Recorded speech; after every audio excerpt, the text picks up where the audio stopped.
કેમ છો વિદ્યાર્થી મિત્રો? હું સાવન પટેલ ડાર્ક હોર્સ સાયન્સની યુટ્યુબ ચેનલ પર આપ સૌનું હાર્દિક સ્વાગત કરું છું.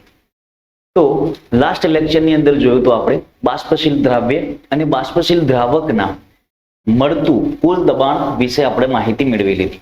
ત્યારબાદ એના એક્ઝામ્પલ પણ જોઈ લીધા અને જ્યારે એક્ઝામ્પલ કરતા હતા ત્યારે એક શબ્દ આવતો હતો આદર્શ દ્રાવણ બનાવે છે. તો આજના લેક્ચરની અંદર આપણે આદર્શ દ્રાવણ વિશે સમજીશું. આના પહેલા આદર્શ વાયુ એવો શબ્દ આપણે 11મા ધોરણની અંદર આવી ગયો છે, વાયુ અવસ્થાની અંદર. તો આદર્શ વાયુ કોને કહેતા હતા? તો કે આદર્શ વાયુ એટલે કે જે દરેક વાયુઓના નિયમનું પાલન કરતો હતો, એટલે કે બોયલ્સના નિયમનું, ચાર્લ્સના નિયમનું, ગેલ્યુસેકના નિયમનું, એવોગેડ્રો નિયમનું, આ દરેક નિયમનું પાલન કરે એવા વાયુને આદર્શ વાયુ કહેતા હતા.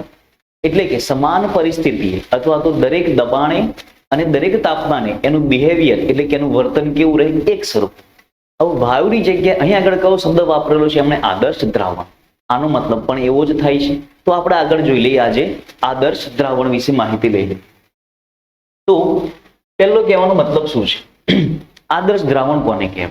તો પહેલા તો વ્યાખ્યા કમ્પ્લીટ આવડવી જોઈએ કે દ્રાવણ કે જે દરેક સાંદ્રતાએ અને દરેક તાપમાને ચોક્કસપણે રાઉલ્ટના નિયમનું પાલન કરતું હોય તેને આદર્શ દ્રાવણ કહે છે. તો આદર્શ દ્રાવણની વ્યાખ્યા શું થશે? જે દ્રાવણ દરેક સાંદ્રતાએ અને તાપમાને રાઉલ્ટના નિયમનું પાલન કરે એને આદર્શ દ્રાવણ કહે છે. અને આપણને રાઉલ્ટનો નિયમ ખબર છે ભાઈ, તો કે P ચલે છે X. બરાબર છે. આવું આપણે આગળ તારવી લીધું છે કે દ્રાવણનું બાષ્પ દબાણ એ તેમાં દ્રાવણમાં રહેલા દ્રાવ્યના અથવા તો દ્રાવકના જે બાષ્પશીલ હોય એના મોલ અંશના સમપ્રમાણમાં હોય છે. તો ફરી એક વખત જોઈ લેજો ભાઈ કે આદર્શ દ્રાવણ કોને કહેવાય? દ્રાવણ કે જે દરેક સાંદ્રતાએ અને દરેક તાપમાને ચોક્કસપણે રાઉલ્ટના નિયમનું પાલન કરતું હોય તેને આદર્શ દ્રાવણ કહે છે. હવે એક બેઝિક વસ્તુ સમજાવી દઉં તમને. આદર્શ દ્રાવણનો મતલબ શું થાય તો સમજજો. દાખલા તરીકે એક બીકર લઈ લીધું છે મેં, આ બીજું બીકર લઈ લઈએ.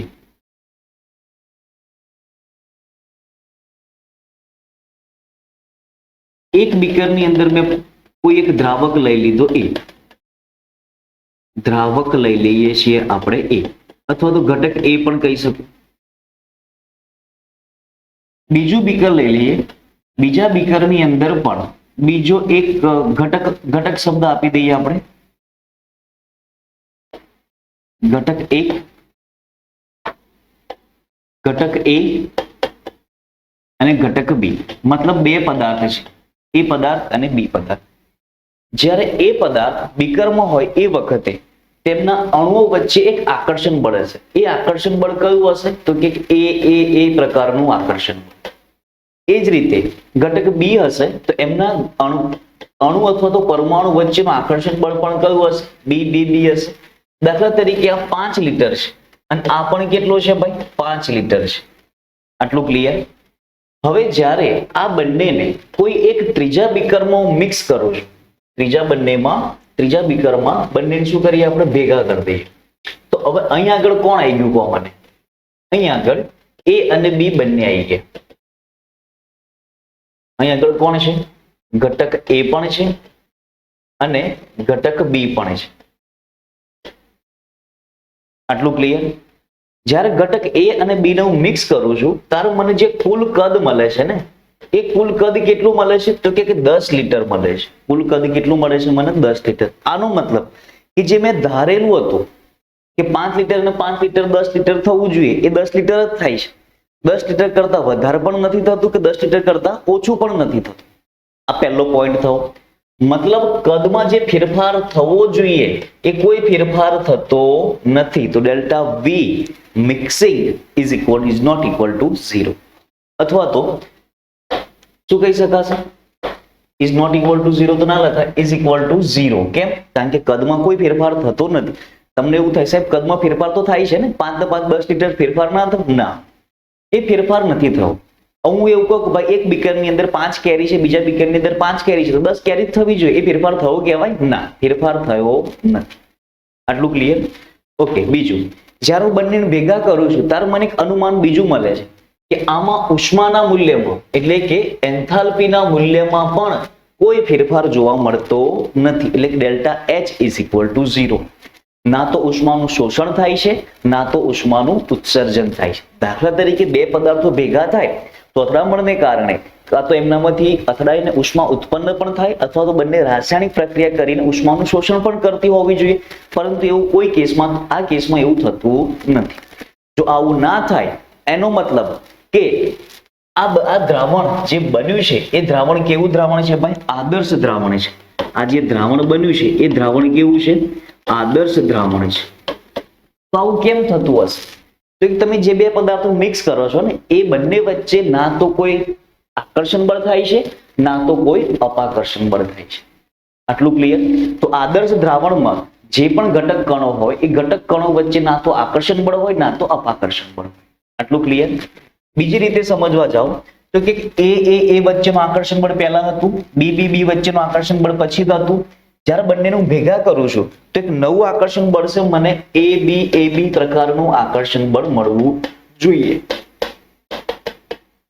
આ આકર્ષણ બળનું મૂલ્ય શરૂઆતનું જે આકર્ષણ બળ હતું ને એના જેટલું જ હશે.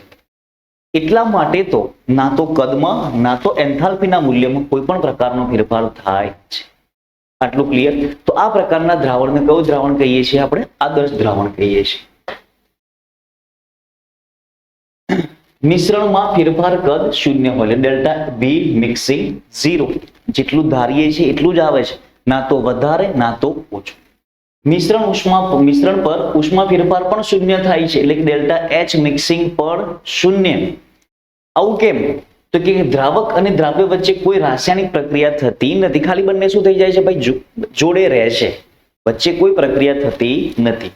કેમ એવું? તો કે દ્રાવ્ય અણુઓનું આદર્શ દ્રાવણમાં વિયોજન થતું નથી. વિયોજન મતલબ છૂટા પડતા નથી. જ્યારે એકબીજાની અંદર ભેગા થાય છે ત્યારે પોતાના અણુઓ એકબીજાથી છૂટા પડતા નથી. તો દ્રાવ્ય અણુઓનું આદર્શ દ્રાવણમાં સુયોજન પણ નથી થતું, મતલબ ભેગા પણ નથી થતા. જ્યારે હું બે પદાર્થો ભેગા કરું ત્યારે બે પોસિબિલિટી, કાં તો એકબીજાથી છૂટા પડી જાય, કાં તો એકબીજાથી જોડાઈ જાય. પરંતુ આદર્શ દ્રાવણના કેસમાં આવું કશું જ થતું નથી. આદર્શ દ્રાવણ એ દરેક સાંદ્રતાએ રાઉલ્ટના નિયમનું પાલન કરે છે. આ પોઈન્ટ ખાસ યાદ રાખજો કે આદર્શ દ્રાવણ માટે delta V is equal to 0, delta H is equal to 0. ના તો સુયોજન થાય છે કે વિયોજન થાય છે. વિયોજન થતું નથી. આટલું ક્લિયર? હવે આના ઉપરથી એક ગ્રાફ મને બનાવ્યો હતો. કઈ રીતે બનાવ્યો હતો સમજો. તો કે રાઉલ્ટના નિયમનો ગ્રાફ શું થશે? આ પણ આપણે લાસ્ટ ની અંદર ભણી ચૂક્યા હતા.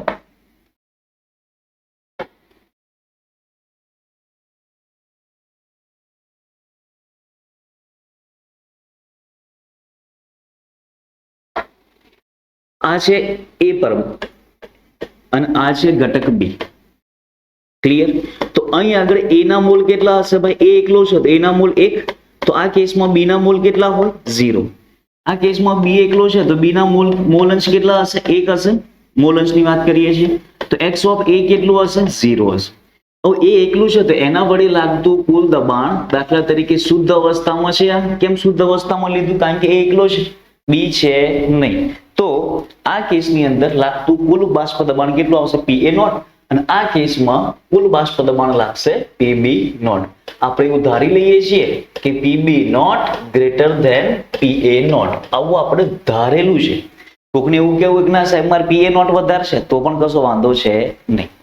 હવે જ્યારે બે બીકર હતા અલગ અલગ તો બંનેનું શું કરું છું? ભેગા કરી દઈએ. જ્યારે બંનેને ભેગા કરી દઈએ ત્યારે શું થશે સમજો. જ્યારે બંનેને ભેગા કરી દઈએ તો આ રીતનું થશે. બંને ભેગા થઈ ગયા. ક્લિયર આટલું? હવે જ્યારે બંનેને ભેગા કરવામાં આવે ત્યારે અહીં આગળ જુઓ તમે, બી ના મોલ અંશ 0 થી આ બાજુ કેવા થાય છે? વધતા જાય છે. અને રાઉલ્ટ શું કહે છે ભાઈ? P proportional to મોલ અંશ. મોલ અંશ જેમ વધે એમ બાષ્પ દબાણ વધે.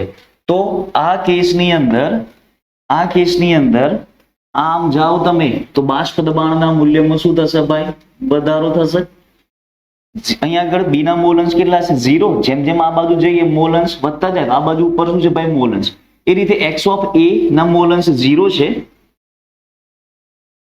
x ઓફ a ના મોલ અંશ 0 છે. હવે શું થશે, આ બાજુ આવે તો વધે છે, તો આ બાજુ એના મોલ અંશના મૂલ્યમાં શું થાય છે ભાઈ, વધારો થાય છે. એટલે કે બાષ્પ દબાણના મૂલ્યમાં પણ શું થતો હશે, વધારો થતો હશે. હવે જ્યારે બંનેને ભેગા કરી દઈએ ત્યારે જે કુલ બાષ્પ દબાણ મળશે એ કેટલું મળશે, રાઉલ્ટના નિયમ પ્રમાણે બંનેની વચ્ચે જ મળવું જોઈએ, કારણ કે કુલ બાષ્પ દબાણ બંનેના લીધે હશે. ક્લિયર? તો આ કેસની અંદર અહીંયા આગળ શું મળશે મને, પી કુલ, એ પી કુલ કોના લીધે છે ભાઈ, પી ઓફ એ ના લીધે પ્લસ પી ઓફ બી ના લીધે. આ બંનેનો શું થાય, સરવાળો થઈ જશે સીધે સીધો. કારણ કે કદમાં પણ સરવાળો થયો તો 5 ને 5 10 લિટર, તો બાષ્પ દબાણના મૂલ્યમાં પણ શું થશે, સરવાળો. આ કોનો નિયમ કહેવાશે ભાઈ, રાઉલ્ટનો નિયમ. શું કહેવાશે આ, રાઉલ્ટનો નિયમ. આ એના માટેનો ગ્રાફ છે. ક્લિયર? આટલું આ તમારે એક્ઝામમાં સમજાવવું પડે. ચલો, તો આ શું થઈ ગયું આપણા માટે, રાઉલ્ટનો નિયમ એટલે કે આદર્શ દ્રાવણ. હવે જે ગ્રાફ દોર્યો એ આદર્શ દ્રાવણનો ગ્રાફ ડ્રો કર્યો. હવે નેક્સ્ટ જોઈએ આપણે એના ઉદાહરણ કયા કયા છે. તો ખાસ સમજજો કયા એવા દ્રાવણ છે કે જે રાઉલ્ટના નિયમને અનુસરે છે. તો કે પહેલા છે બેન્ઝીન અને ટોલ્યુઇન. બેન્ઝીન અને ટોલ્યુઇન, નોર્મલ હેક્સેન, નોર્મલ હેપ્ટેન, બરાબર છે. ઇથિલિન ડાયબ્રોમાઇડ અને ઇથિલિન ડાયક્લોરાઇડ, ઇથિલિન ડાયબ્રોમાઇડ અને ઇથિલિન ડાયક્લોરાઇડ. બીજા ઘણા એવા એક્ઝામ્પલ હશે કે જે રાઉલ્ટના નિયમનું પાલન કરે અથવા તો આદર્શ દ્રાવણ વિશે સમજૂતી આપે. ક્લિયર? આ ઉદાહરણ ખાસ ધ્યાન રાખજો, MCQ માં પૂછાઈ શકે છે. આ ઇમ્પોર્ટન્ટ છે. નેક્સ્ટ જોઈએ હવે આદર્શ દ્રાવણ પછીનો કન્સેપ્ટ આવે છે બિન આદર્શ દ્રાવણ. તો વ્યાખ્યા તો સિમ્પલ છે. આદર્શ દ્રાવણ કોને કહેવાય, તો કે જે રાઉલ્ટના નિયમનું પાલન કરે અને આદર્શ દ્રાવણ. તો બિન આદર્શ દ્રાવણ કોને કહેવાશે, જે રાઉલ્ટના નિયમનું પાલન કરતા નથી તેમને શું કહી દઈશું આપણે, બિન આદર્શ દ્રાવણ. એટલે કે દ્રાવણ કે જે રાઉલ્ટના નિયમનું પાલન કરે નહીં તેને બિન આદર્શ દ્રાવણ કહેવાય. હવે રાઉલ્ટના નિયમમાં શું હતું ભાઈ, તો કે delta V is equal to 0, delta H is equal to 0 અને P ઓફ P કુલ એ કોના બરાબર હતું ભાઈ, P of A plus P of B ના કારણે. અને બીજું કે P of A is equal to PA not into X of A થાય અને PB બરાબર શું થાય, PB not into X of B થાય. આ બધું જ કોના માટે લાગુ પડશે ભાઈ, આ બધા સમીકરણ આપણે તારવેલા છે. આ બધું જ કોના માટે લાગુ પડશે, રાઉલ્ટના નિયમ એટલે કે આદર્શ દ્રાવણ માટે. આપણે દાખલા ગણી ચૂક્યા છીએ. પરંતુ હવે કઈ વસ્તુ વાપરી છે એમણે, બિન આદર્શ દ્રાવણ. તો જે રાઉલ્ટના નિયમનું પાલન કરતા નથી. તો PA is not equal to P not into X of A અને PB is equal to P not B into X of B. Clear દરેક નહીં આગળ? ઓકે, બીજું delta H mixing is not equal to 0, delta V mixing is not equal to 0. આનો મતલબ શું થાય, હવે જ્યારે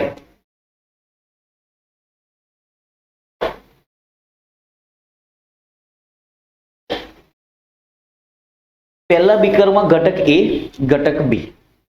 ઘટક A નું કદ છે 5 લિટર, ઘટક B નું કદ છે 5 લિટર. બંને જ્યારે ભેગા કરીએ છીએ ત્યારે જે કુલ કદ થશે એ કદ કેટલું થાય, એ કુલ કદ કેટલું થાય,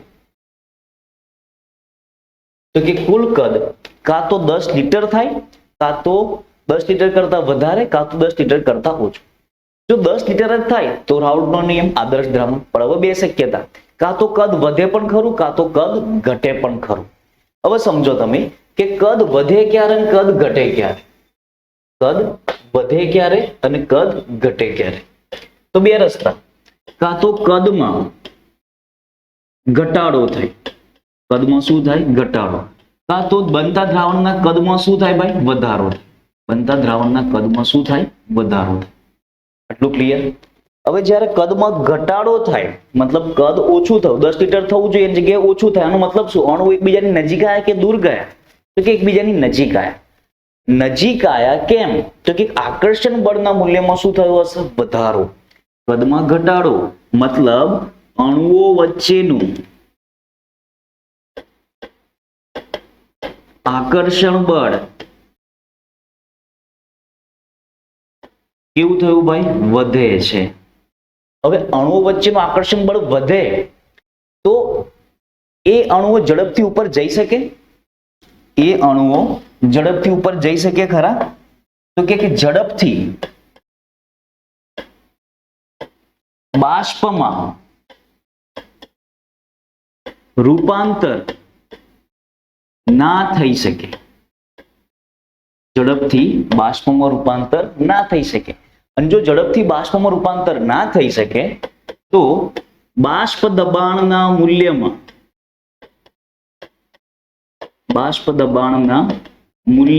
શું થાય? વધારો કે ઘટાડો? અણુ વચ્ચેનું આકર્ષણ બળ વધી ગયું છે, એ ઝડપથી ઉપર જઈ શકતા નથી, તો બાષ્પ દબાણના મૂલ્યમાં શું થશે? બાષ્પ દબાણના મૂલ્યમાં ઘટાડો થાય છે. પરંતુ રાઉલ્ટ તો શું કહેતો હતો? રાઉલ્ટના નિયમમાં તો શું થાય છે ભાઈ? તો બંનેનું બાષ્પ દબાણ ભેગું થઈને કુલ બાષ્પ દબાણ મળે, પરંતુ અહીં આગળ જે મૂલ્ય મળવું જોઈએ એના કરતા મૂલ્ય કેવું મળશે? મને ઓછું. અને ઓછું મળે છે એટલા માટે એમ શું કહેવાય છે? રાઉલ્ટના નિયમથી ઋણ વિચલન કહે છે. રાઉલ્ટના નિયમથી ઋણ વિચલન કહે છે. આટલું ક્લિયર? તો રાઉલ્ટના નિયમથી ઋણ વિચલન ક્યારે? તો રાઉલ્ટ એવું કહે છે કે કુલ બાષ્પ દબાણ બંનેના લીધે મળવું જોઈએ, પરંતુ અહીં આગળ બાષ્પ દબાણ કેવું મળે છે ભાઈ? ઋણ વિચલનની અંદર બાષ્પ દબાણ ઓછું. બાષ્પ દબાણ ઓછું કેમ? તો કે આકર્ષણ બળ વધુ. ખબર પડે છે? બાષ્પ દબાણ ઓછું કેમ? તો કે ઝડપથી બાષ્પમાં રૂપાંતર થઈ શકતા નથી. હવે ઝડપથી બાષ્પમાં રૂપાંતર કેમ ના થાય? બે ભેગા થઈ ગયા છે, બે ઝડપથી ઉપર કેમ નથી જઈ શકતા? કારણ કે બંને વચ્ચેનું આકર્ષણ બળ કેવું થઈ ગયું છે? વધી ગયું છે. હવે આકર્ષણ બળ વધવાને કારણે બાષ્પમાં રૂપાંતર પામતા નથી. પામશે પણ પ્રમાણ કેવું? ઓછું. અને ઓછું થાય એટલા માટે ઋણ વિચલન જોવા મળશે. બાષ્પ દબાણના મૂલ્યમાં શું થશે? ઘટાડો. બીજી બાજુ જુઓ તમે, હવે કદના મૂલ્યમાં શું થાય છે? વધારો થાય છે. હવે કદ તો 10 લીટર જ થવું જોઈએ. સાહેબ આપણે તો એવું કોઈ દિવસ સાંભળ્યું નથી કે 5 લીટર ભેગું કરીને 11 લીટર થયું. થાય ક્યારે?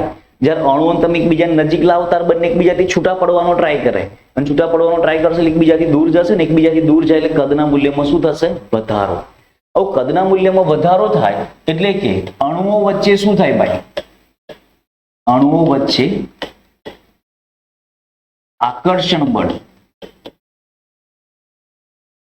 ના મૂલ્યમાં વધારો થાય. સોરી, આકર્ષણ બળ તો ના વધે ને આગળ. અહીંયા આગળ કયો શબ્દ વાપરીશું? હવે અણુઓ વચ્ચે અપાકર્ષણ થાય છે. અણુઓ વચ્ચે શું થાય છે ભાઈ? અપાકર્ષણ થાય છે. અપાકર્ષણ થાય છે એનો મતલબ શું થશે? અણુઓ એકબીજાથી દૂર જશે. હવે એકબીજાથી દૂર જાય તો ઝડપથી બાષ્પમાં રૂપાંતર થાય. ઝડપથી બાષ્પમાં રૂપાંતર થાય. અને જો ઝડપથી બાષ્પમાં રૂપાંતર થાય તો બાષ્પ દબાણના મૂલ્યમાં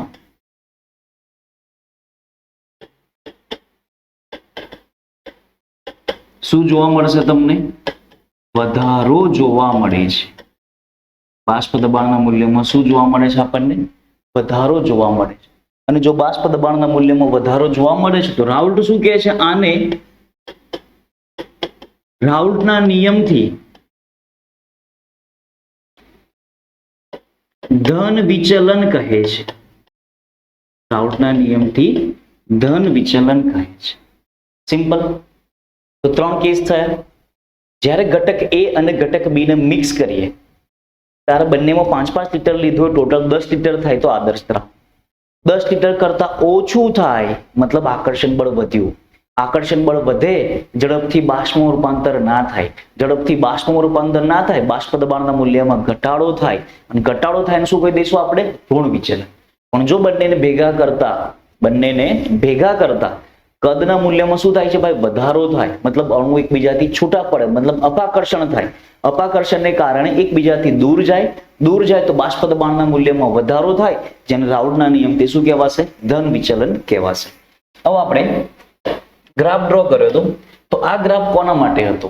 તો કે આ ગ્રાફ આદર્શ દ્રાવણ માટે હતો, કે જેમાં કદમાં કોઈ ફેરફાર થતો નથી. હવે એની એ જ વસ્તુ જુઓ કે જો રાઉલ્ટના નિયમથી ધન વિચલન હોય આપણે પહેલો કેસ લઈ લઈએ હવે.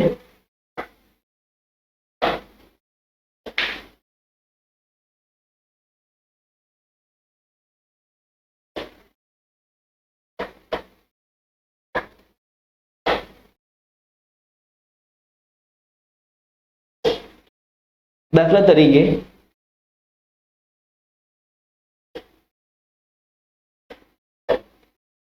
ઘટક એ છે, આ ઘટક બી છે.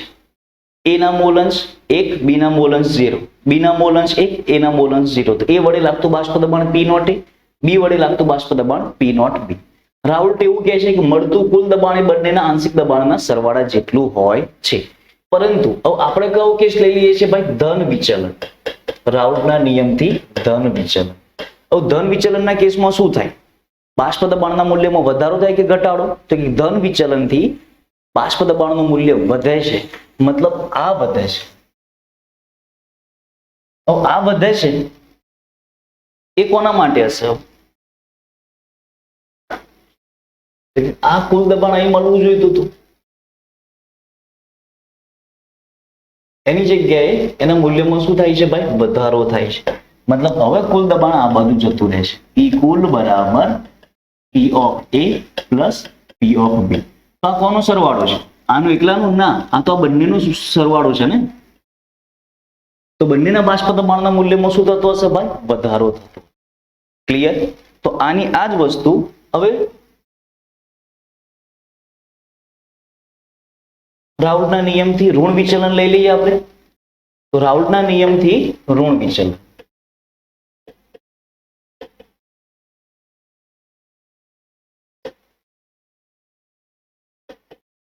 ઋણ વિચલનનો મતલબ શું થાય? તો કે બાષ્પ દબાણ જે મળવું જોઈએ એના કરતા બાષ્પ દબાણ કેવું મળે છે? ઓછું. તો બાષ્પ દબાણ ઓછું મળે છે એટલે આ મૂલ્ય અહીંયા મળવું જોઈએ ને. એની જગ્યાએ હવે આ મૂલ્ય કઈ જતું રહેશે ભાઈ? તો કે કુલ કરતા ઓછું. મતલબ P કુલ અહીંયા આગળ આવશે. આ કુલ કોના લીધે છે? તો કે P ઓફ A ના લીધે પ્લસ P ઓફ B ના લીધે. આ તો અહીંયા આગળ તમને સરવાળો મળે પણ ઘટાડો ખરેખર એમાં નથી થતો. ઘટાડો તો આ બંનેમાં થાય છે ને. અને આના પાછળનું કારણ શું હતું? તો કે આકર્ષણ બળ કેવું થઈ ગયું ભાઈ? વધી ગયું. અને આકર્ષણ બળને કારણે ઉપર જઈ શકતા નથી. તો આ કોનો ગ્રાફ થઈ ગયો આપણે? રાઉલ્ટના નિયમથી ઋણ વિચલન. તો 3 ગ્રાફ અને આ 3 વસ્તુ ખબર હોવી જોઈએ. એકદમ સહેલું છે. આ પ્રક્રિયામાં ડેલ્ટા V નું મૂલ્ય કેવું થાય છે ભાઈ? આ પ્રક્રિયામાં ડેલ્ટા V ના મૂલ્યમાં શું થાય છે? ઘટાડો થાય છે. ક્લિયર? અને ધન વિચલનમાં ડેલ્ટા V ના મૂલ્યમાં શું થતો હોય છે? વધારો થતો હોય છે. તો ફરી જોઈ લઈએ. Delta H mixing is not equal to 0, delta V mixing is not equal to 0 પરિસ્થિતિમાં દ્રાવણને બિન આદર્શ દ્રાવણ કહે છે. બિન આદર્શ દ્રાવણમાં રાઉલ્ટના નિયમ પરથી ધન વિચલન અથવા તો ઋણ વિચલન જોવા મળે છે. તો ધન વિચલન કોને કહેવાય, ઋણ વિચલન કોને કહેવાય એ જોઈ લઈએ. તો રાઉલ્ટના નિયમ પરથી ધન વિચલન. હવે ધન વિચલન ક્યારે? ખબર પડી ગઈ ભાઈ. જ્યારે દ્રાવણમાં બનતા બે પ્રવાહી AA અને BB ના અણુ વચ્ચેના આકર્ષણ બળ કરતા AB અણુ વચ્ચેનું આકર્ષણ બળ કેવું હોય ભાઈ? ધનમાં આકર્ષણ બળ કેવું હોય? ઓછું કે વધારે? આકર્ષણ બળ ઓછું હોય, મતલબ અપાકર્ષણ બળ વધુ હોય ત્યારે વિચલન જોવા મળે છે. તો PA greater than PA not into x of A, PB greater than PB not. કારણ કે PA બરાબર જો PA not into x of A હોત તો મને રાઉલ્ટના નિયમ પર જ મળતું હતું. પરંતુ હવે વધી જાય છે, મતલબ આના કરતા PA નું વધી જશે, PB not into x of B કરતા PB નું વધી જશે. દ્રાવણનું કુલ બાષ્પ દબાણ એ આદર્શ અવસ્થામાં મળતા સંલગ્ન બાષ્પ દબાણ કરતા કેવું હોય છે? વધારે છે. એટલા માટે તેને ધન વિચલન કહીએ છીએ. આ કેસમાં ઉષ્મા શોષાય છે અને ડેલ્ટા V વિયોજન પછી કદ વધે છે. કદ વધે છે એટલા માટે તો ધન વિચલન થાય છે. ધારેલા મૂલ્ય કરતા ઊંચા દબાણ A અને B સરળતાથી બહાર આવે છે. સરળતાથી બહાર આવે એટલે સરળતાથી બાષ્પમાં રૂપાંતર પામે છે. એના એક્ઝામ્પલ ખાસ સમજજો. ઇથેનોલ અને સાયક્લોહેક્સેન, એસિટોન બેન્ઝીન, પાણી methanol, acetone plus ethanol, acetone plus carbon disulphide. આ શું છે ભાઈ? કાર્બન ડાઇસલ્ફાઇડ, પાણી અને ઇથેનોલ. આ બધાની અંદર એક એક્ઝામ્પલ આપણે વ્યવસ્થિત સમજાવીએ કે કઈ રીતે પ્રક્રિયા થતી હોય છે. દાખલા તરીકે એક બીકરની અંદર ઇથેનોલ લઉં છું. તો ઇથેનોલ મતલબ CH3CH2OH. તો આની અંદર શું ઇથેનોલનો એક જ અણુ હશે? ના, બહુ બધા અણુ હશે. CH3 CH2OH, CH3 CH2OH, આવા બહુ બધા અણુ છે. હવે આપણને ખબર છે કે H અને O વચ્ચે કયો બંધ હોય ભાઈ? હાઇડ્રોજન બંધ હોય. H અને O વચ્ચે કયો બંધ હોય? હાઇડ્રોજન. મતલબ આના અણુઓ વચ્ચેનું આકર્ષણ બળ છે કંઈક. બીજા બીકરની અંદર હું H2O લઈ લઉં. બીજા બીકરની અંદર આપણે H2O લઈ લઈએ. આમ જોવા જાવ તો એક H2O બીજા 4 હાઇડ્રોજન સાથે જોડાયેલો હોય ભાઈ. તો આ રીતે પણ H2O વચ્ચેના અણુ વચ્ચે પણ આકર્ષણ બળ હોય છે. પરંતુ જ્યારે બંનેને મિક્સ કરવામાં આવે છે ત્યારે આ H2O આ બંનેના આકર્ષણ બળને તોડી નાખે છે. આ બંનેના આકર્ષણ બળને તોડી નાખે એટલી ઉર્જા હોય છે એની જોડે. આના કારણે આ કેવો થઈ જાય ભાઈ? છૂટો પડી જાય. પહેલા બધા કેવા હતા? એકબીજાની નજીક. હવે બધા પાણીએ શું કર્યું? આમને તોડી નાખ્યા. હા, પરંતુ ઇથેનોલ અને પાણી સાથે પણ પાછું આકર્ષણ બળ થવાનું છે, પરંતુ એ આકર્ષણ બળનું મૂલ્ય શરૂઆત કરતા કેવું હશે? ઓછું હશે. બરાબર, આ પ્રાયોગિક મૂલ્ય છે. તો આ આકર્ષણ બળને તોડી નાખે, જેના કારણે આ બધા જ ઘટક અણુઓ હવે કેવા થઈ ગયા ભાઈ? છૂટા પડી ગયા. પાણી પણ શું થઈ ગયું? છૂટું પડી ગયું. તમે એવું વિચારો કે બે ઇથેનોલ વચ્ચે કોણ ગોઠવાઈ ગયું? H2O. તો એવું વિચારાય કે બે H2O વચ્ચે કોણ ગોઠવાઈ ગયું? ઇથેનોલ. તો આ બંને જ્યારે એકબીજા સાથે જોડાય છે ત્યારે છૂટા પડી જાય છે. પરંતુ હા, એક વસ્તુ એ પણ ધ્યાન રાખજો કે ઇથેનોલ અને H2O વચ્ચે પણ આકર્ષણ બળ તો થશે, પરંતુ એ કેવું હશે? જૂના આકર્ષણ બળ કરતા ઓછું. ક્લિયર? અને એના કારણે શું થશે? બધા છૂટા પડી જાય તો બાષ્પ દબાણના મૂલ્યમાં શું થઈ જશે? વધારો થઈ જશે. એવું દરેક કેસની અંદર આ પ્રકારની ફિનોમિના થતી હોય છે. ત્યારબાદ જોઈએ આપણે રાઉલ્ટના નિયમથી ઋણ વિચલન. તો રાઉલ્ટના નિયમથી ઋણ વિચલન ક્યારે જોવા મળશે ભાઈ? દ્રાવણ બનાવતા બે પ્રવાહી હાજર AA અને BB ના અણુ વચ્ચેની આંતરક્રિયા AB કરતા આંતરક્રિયા વધુ પ્રબળ હોય છે. મતલબ આકર્ષણ બળ કેવું હોય છે ભાઈ? વધુ. આપણે પોતાના શબ્દોમાં લખી શકીએ. જેથી આ દ્રાવણમાં ઋણ વિચલન જોવા મળે છે.